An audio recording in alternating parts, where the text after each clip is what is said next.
Welcome to the Running Network Show. Join us each time as we explore the people, the places, and the events that shape our great sport. Hello everyone, well we have a couple of triathletes, and I'm not going to say former because once a triathlete, always a triathlete, and but an epic battle.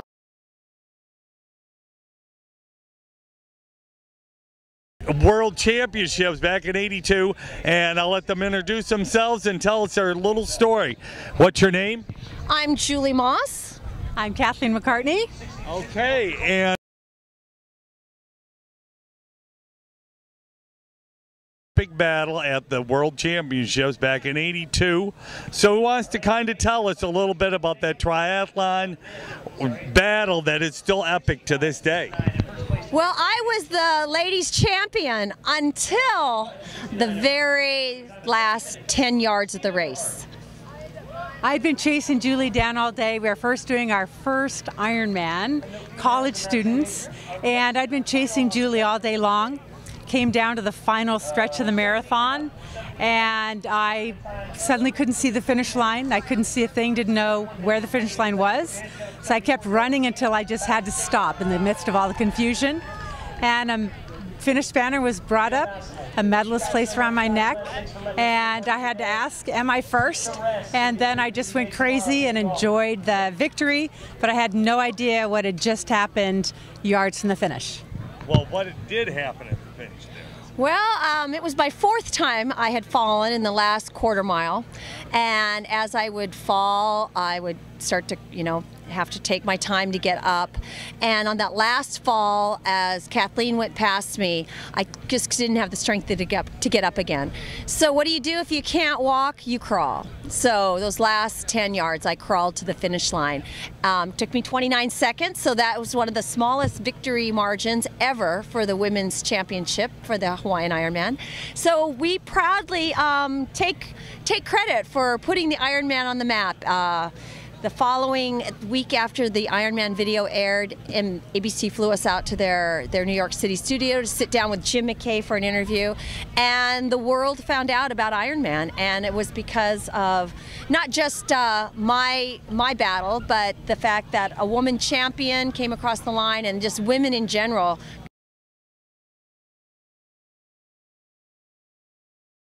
And what were the first three you did before then? No, that was my first Ironman too. That was first debut Ironman. Okay. Both Kathleen and I, first time. First time for both of us. Well, now what distance had you both done before that time? Well, no. It was really my first full Ironman. So I think I showed up to practice, I guess I did a half, but I think it took me so long that I was certainly not competitive. However, opposite is true for Kathleen. I trained for about a year. I first heard about the Ironman watching it the year before I won. But my goal then, since I wasn't a competitive athlete, was to just go and finish the Ironman. And I had some great, experienced triathletes to train with, and I worked really hard while I was a college student. And within a year, I had completed a marathon, won 2 half Ironman triathlons, and a 100-mile bike race. So I went from this dream of I just want to cross the finish line to a month before Ironman, realizing, wow, my dream from just believing I can finish has now transformed into this belief that I could win. Now, what marathon did you do? The Newport Beach Marathon. Okay. Yeah. You were the winner of that? No, I think I was 5th in my age group. I think I did a 3:36. Right. Yeah. Okay. And what about you? Now, did you have a marathon background? I got one pretty quickly. 2 months before the Ironman race, I entered my first marathon, just because I thought I've got at least going to accomplish one of the distances before I land in Kona. So I did a marathon. It was the Oakland Marathon, and I think I went about a 3:38. About 7 weeks later, I ran the Mission Bay Marathon in San Diego, and I went 3:33. And then I showed up in Kona 3 weeks later and did the Hawaiian Ironman, and I was on a sub 4-hour pace until that last quarter mile. So I think I finished in just a little bit over 4 hours. And Kathleen, what was your time? My time was a 3:46. Okay. Now, since you did that, now did you both keep on competing after '82 very often? Absolutely. I think the doors opened up for both of us to continue racing and traveled the world racing for about the next 10 years. Now, did you ever win again? Did either one of you win again at Hawaii? No, not at Hawaii. That's my best finish ever, and she's got the win, so. I won. I did not win again, but I got a 4th and a 6th in Kona. Those were my best finishes, and I've done Kona 9 times. And what about you? What was your best finish there after getting second? After getting 11th. Okay. Yes, 11th, and I've got about 20 Konas, getting close to 20. How many times have you done it? 9 in Kona. So how many total triathlons? You know, I don't even know the count, honestly, but something like, maybe it's not quite 20 in Kona, but maybe it's like 30 total. I've done 10 altogether. Now, do either one of you still run marathons or do Ironmans? We both came together in 2012 to go back and celebrate our 30th anniversary at the Hawaiian Ironman. So we both crossed the finish line in 2012. Awesome. Yeah. And since that time, you just kind of do stuff for fun now. Yeah, for fun. I mean, sometimes we get kind of serious, but it's still fun. It's always fun. Right.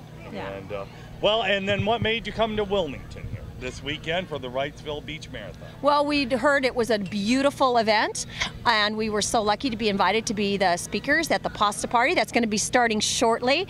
And really, our message just lines up with the beauty of anybody who wants to set a big goal. We're here to encourage people to keep dreaming really big dreams and go for the things that they think are impossible, and they're a lot closer to attain than you think they are. Well, Julie and I have started a new motivational speaking career after we were rivals during our early racing years. We came back together in 2012, and now we're collaborators as training partners and business partners. We started a new business, Iron Icons Motivational Speaking, and so we feel really honored to be able to come and speak to people and inspire people to live their dreams. And one last question. Have either one of you run Boston or New York marathons? New York I've got a 2:59:19, and Boston, that was in 1996, and in 1991, Boston 2:47:19. Oh, phenomenal. On my bucket list, both. Awesome. Well, that was a very good bucket list. So. Yes. Well, you guys have been great, and I'm looking forward to listening to your speech at the pasta dinner. Thank you. Okay.